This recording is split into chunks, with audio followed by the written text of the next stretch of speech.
Um relatório do Ministério Público do Rio de Janeiro revela tiros a curta distância e até decapitações. O Ministério afirmou ter observado 2 casos de lesões atípicas entre os 121 mortos, sendo 4 policiais da Operação Contenção no dia 28 de outubro, nos complexos da Penha e do Alemão. Reportagem do Yuri Eiras, na Folha de São Paulo, que é destaque agora no UOL. Em relação à atuação técnica da promotoria, nesse relatório enviado hoje, esse relatório foi enviado, inclusive, para o ministro Alexandre de Moraes. O órgão pontuou casos em que lesões destoavam das demais.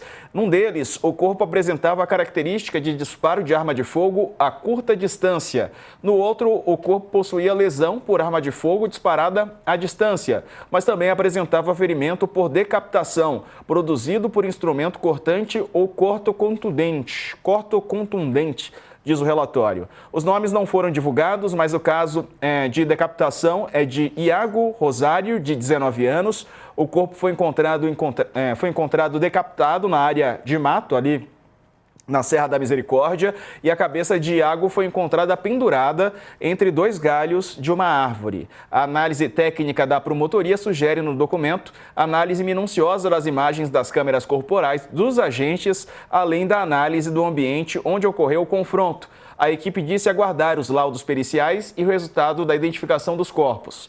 O Ministério Público acompanhou de maneira independente a necrópsia dos corpos no IML e a análise foi feita pela Polícia Civil. 8 pessoas atuaram pela promotoria, entre técnicos periciais, assistentes e médico legista. Durante os 3 dias de trabalho, o órgão constatou que todos os 121 mortos eram do sexo masculino e que todos foram atingidos por armas de fogo. O padrão das lesões, segundo o relatório, era de disparos atingindo região do peito, tórax, abdômen, dorso. Muitos usavam uniformes camuflados, botas operacionais, coletes e luvas táticas. Dani, informação importante essa da perícia revelada pelo Ministério Público. Eu quero resgatar aqui uma informação que eu trouxe, que foi manchete do UOL. A Polícia Civil do Rio de Janeiro dispensou o envio de 30 peritos federais, 20 da PF, 10 da Força Nacional, para auxiliar no trabalho de necrópsia. Por quê? Diz que já tinha terminado. Oficialmente, o trabalho só terminou 2 dias depois. Agora, o Ministério Público do Rio, que acompanhou independentemente, aponta tiro de curta distância. Quando que o tiro de curta distância fica registrado? Ele queima. Porque a bala sai tão quente que ela deixa uma queimadura na pele, né? O que isso indica? Indício de execução. E por que o Ministério Público pede a apuração? O que se caracterizaria execução? Você ter uma pessoa rendida e ainda assim ela ser assassinada. Por isso o Ministério Público pede a análise criteriosa das câmeras corporais, que a Secretaria de Segurança do Rio já falou, algumas podem ter ficado sem bateria. A decapitação, os moradores já haviam apontado e agora também o Ministério Público relata. O Ministério Público diz ainda que o tiro, a pessoa já estava ali morta, tinha tomado um tiro, não sabemos se morreu, a longa distância ou a uma distância, não foi um tiro de curta distância, mas teve a cabeça cortada. O ministro Alexandre de Moraes requisitou esses documentos e antes mesmo deles chegarem, o ministro já falou, escuta, o governo do Rio vai ter que me dar mais explicações porque o que o governo está falando não bate com o que a promotoria está dizendo. Né? Não bate com o que a promotoria está dizendo. Aí é muito engraçado, Sakamoto e Sarza. Aqui a promotoria pede, a análise minuciosa das câmeras corporais e do ambiente onde ocorreu o confronto. Como? Como se a área não foi preservada? Eu quero dizer só o seguinte, o Senado decidiu homenagear hoje uma operação policial que teve gente com a cabeça cortada, segundo o Ministério Público do Rio de Janeiro, e com tiro de curta distância, o que, para perito de segurança pública, é um forte indicativo de execução. É com isso que eu fecho aqui o comentário. Como eu só... menti para vocês.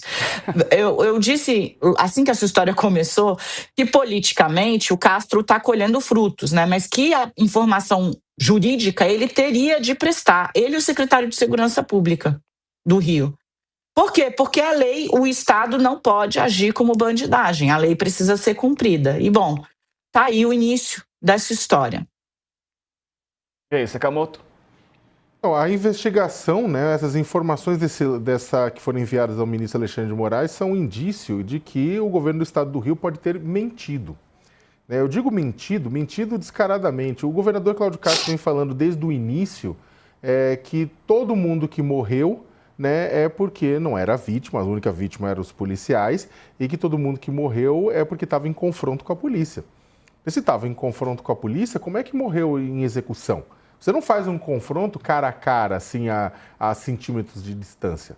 Né? A questão é, será que teve policiais que atuaram de forma covarde, com pessoas que estavam ajoelhadas e foram executadas a queima-roupa?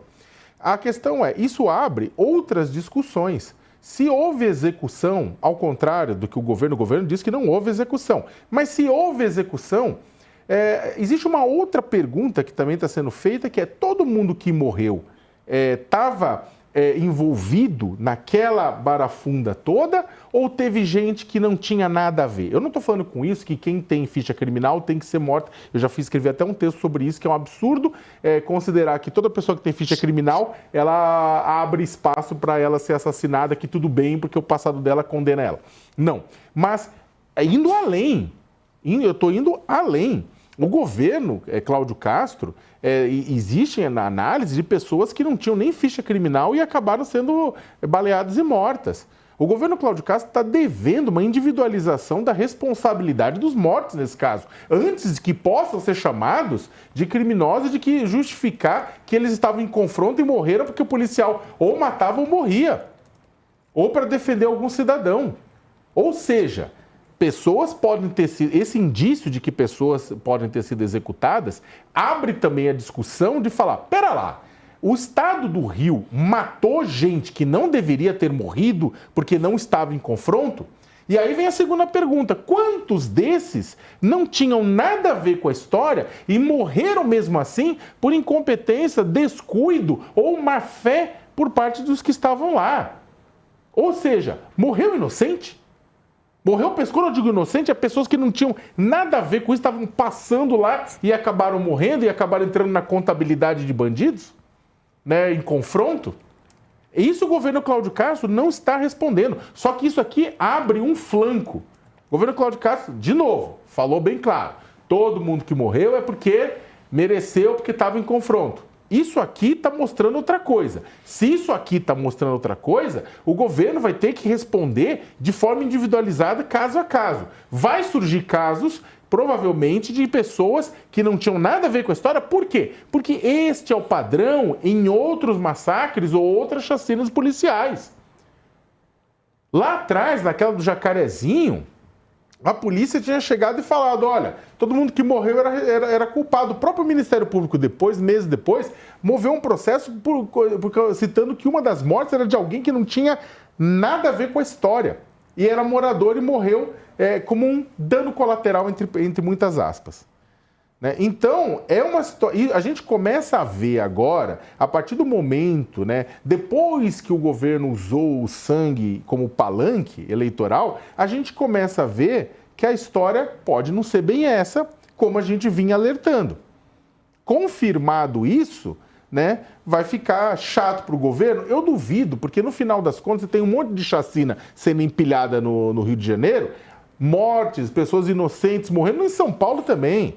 São Paulo, você teve o menino Rian, de 4 anos, que a gente contou o caso dele 300 vezes aqui no All News, né? Que acabou morrendo também, né? Sem ter participação nenhuma. Que culpa tem uma criança de 4 anos? E ficou por isso mesmo também. Né? O mais triste de tudo isso é a gente saber que, independentemente das investigações, independentemente da verdade vir à tona, a gente vai ter duas situações. Os responsáveis políticos não vão ser punidos, dificilmente vão ser punidos, e do outro lado, o bando de mentecapto que vai continuar comemorando morte, dizendo, não importa que não tinha culpa, se morreu, alguma coisa ele fez. Pois é, e Dani, o relatório que vai ser enviado ao ministro Alexandre de Moraes deve ser adiado, né? Pelo menos ao pedido do governo do Rio. O governo está dizendo que vai precisar de mais tempo para reunir todas as informações, etc e tal. Se foi uma operação que foi um sucesso, né, aparentemente, né, do ponto de vista tanto de resultado como de planejamento, eu vou aguardar. O pedido do governo do Rio é de 30 dias. 30 dias. Vamos ver o que acontece, pessoal.